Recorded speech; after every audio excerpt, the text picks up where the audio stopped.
Just being able to do what you want to do pretty well. You know, there's times you got to do some other stuff, but we got a lot of different jobs. Just so I can get around both sides.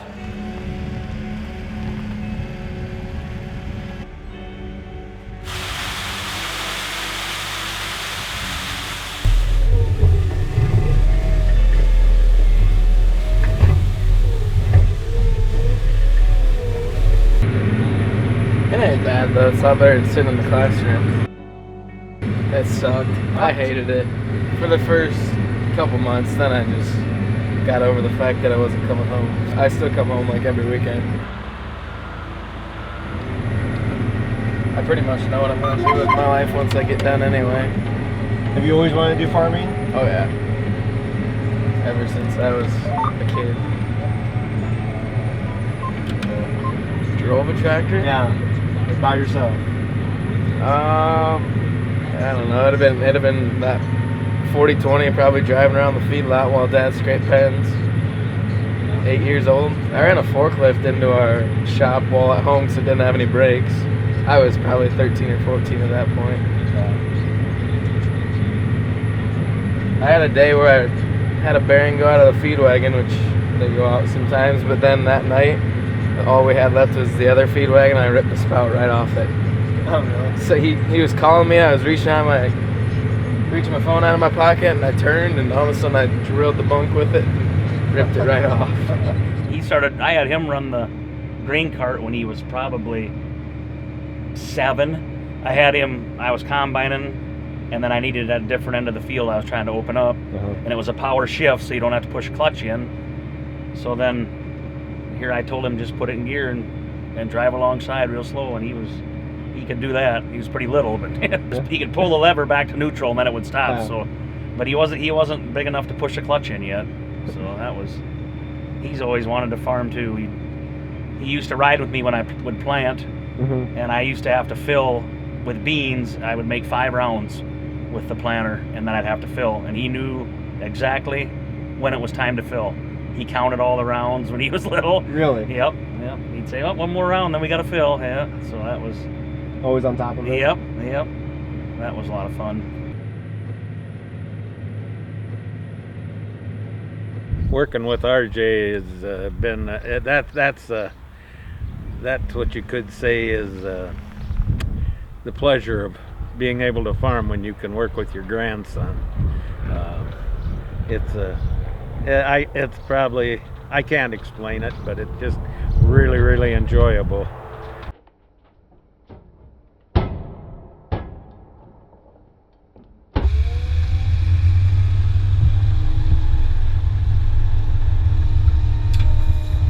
Farm. When I got out of high school, I worked for my grandpa and my Uncle Joe for about a year and a half, and then I started farming with Dad. We farmed with Dad's brothers. Yeah. Everybody farmed together for probably 7 or 8 years when I was out of high school, and then we started going on our own because our operations were growing, and all the uncles had a son that also was going to farm, so everybody kind of did their own thing. Yep. That was kind of neat how we all got along, 4 brothers and their kids. And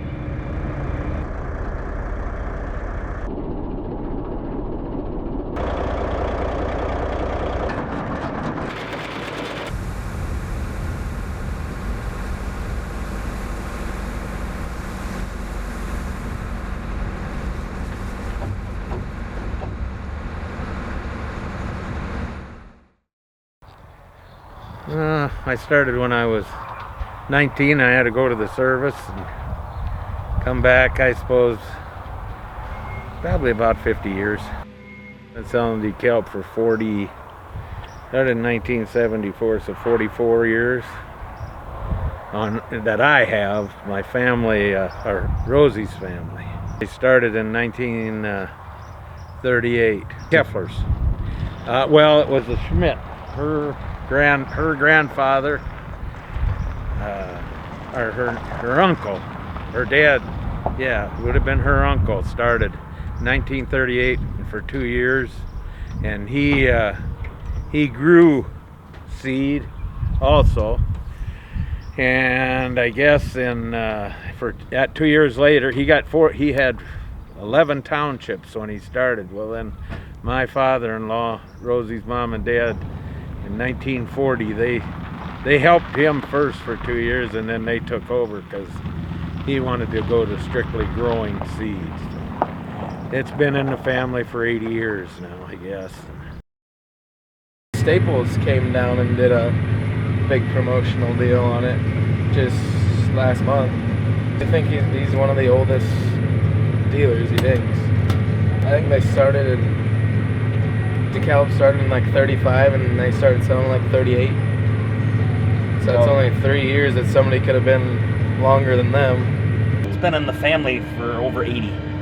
It started with, on my mom's side, Keffler, and then my mom's mom was a Schmitz, and they actually started it west of town where Paul and Mary used to live. Mom and Dad used to live over there. So yeah, they just did an article on them for Staples, where my wife Deb works, because Monsanto is one of their merchandisers for one of their vendors.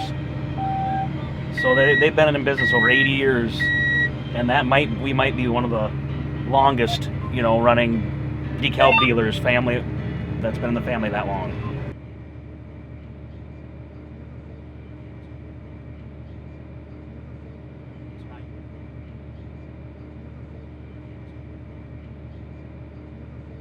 Staples is doing an article on us, just a little insert for their magazine, and they'll kick that off at their big meeting when they have their rep meeting, or all their accountants down in Texas, wherever they're at this year. So yeah, I'd say we're one of the oldest.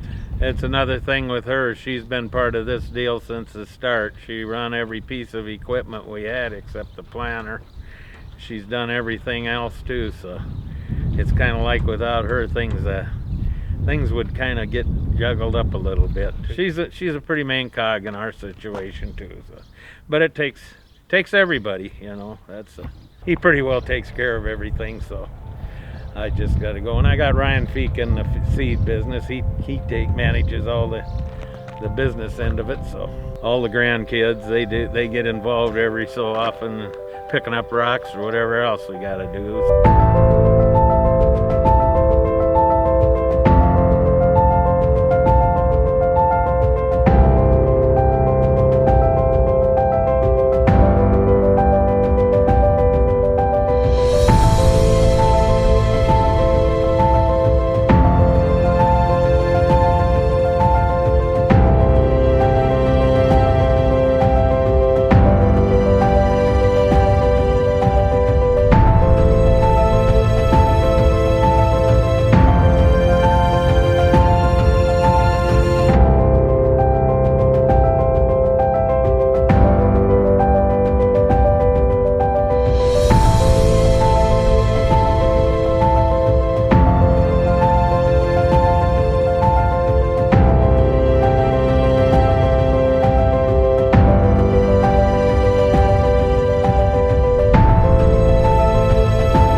My favorite part about farming is probably the field work or working with cattle.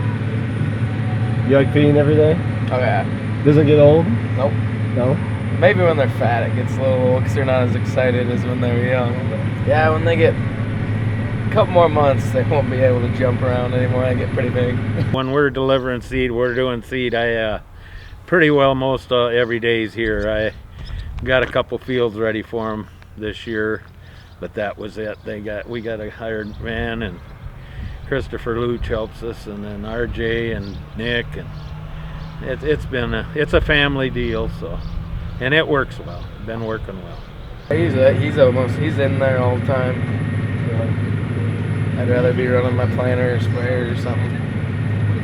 In the field? Yeah, I ran it for like 200 acres last year, but we're spraying Acuron once on all our corn, so that's the only thing you spray. So if you screw it up or miss a spot, you don't go. You have to go back and respray it for no reason. I don't know. I really liked running the sprayer yesterday. I like doing that. And I like planting, but I don't know if I'll be able to touch the new one this year. He loves it too much. Well, it's all one deal. So right now we're farming about 2,500 acres. So I got about 3,600 head of cattle up there, and I think he said seed-wise we're selling between 9,000 and 10,000 bags of corn and 18,000, 19,000 bags of beans. It takes everybody. I mean, like Ryan and Jesse and Mike. Mark was out here helping yesterday, and he's mowing some now, so he gets involved in it when he can. You know, we feed a lot of cattle. You know, between all three of us, 3 operations, I would say 7,000 head of cattle. Wow. Yeah. Wow. Maybe 8, probably, because we feed 3,300. Jerry always feeds about 1,500. So, you know, you're close to 5,000, and Pat feeds 3,000 to 4,000. It's 8,000 to 9,000 head. Wow. Yeah. Wow. So that's pretty, for family owned, you know, we don't feed for anybody. They're all family owned cattle. It's pretty big. Yeah, that is a big operation. Yeah. Yeah, this is a brand new monitor. Is it? Yeah, it's a newer deer monitor. All my other ones have the next size older, so this is all new for me, trying to get used to it. Yeah. All the setup of it, and it's a little bit different. It just keeps getting more advanced, you know. This one here can turn on the ends if you want it. Yeah, I think it's another $500 a year on your subscription. It's capable to turn on the ends. The better accuracy you want costs more.